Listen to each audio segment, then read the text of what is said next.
کریم صلی اللہ علیہ وسلم کا ارشاد ہے کہ شب قدر میں جبرائیل علیہ السلام ملائکہ کی ایک جماعت کے ساتھ آتے ہیں اور اس شخص کے لیے جو کھڑے ہو بیٹھے ہو اللہ کا ذکر کر رہا ہو عبادت میں مشغول ہو دعائیں رحمت کرتے ہیں.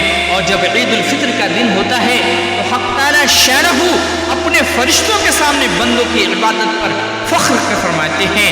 اس لیے انہوں نے آدمیوں پر طعن کیا اچھا اور ان سے دریافت فرماتے ہیں اے فرشتوں اس مزدور کی جو اپنی خدمت پوری ادا کرے کیا بدلہ ہے؟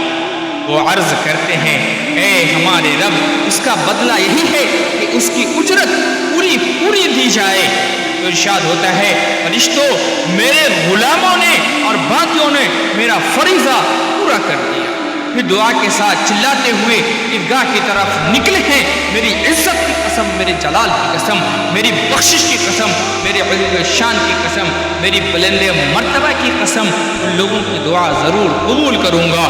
پھر ان لوگوں کی خطایا کو معاف کروں گا.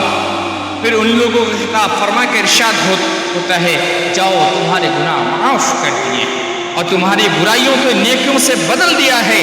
بس یہ لوگ عیدگاہ سے ایسی حالت میں لوٹتے ہیں کہ ان کے گناہ معاف ہو چکے ہوں.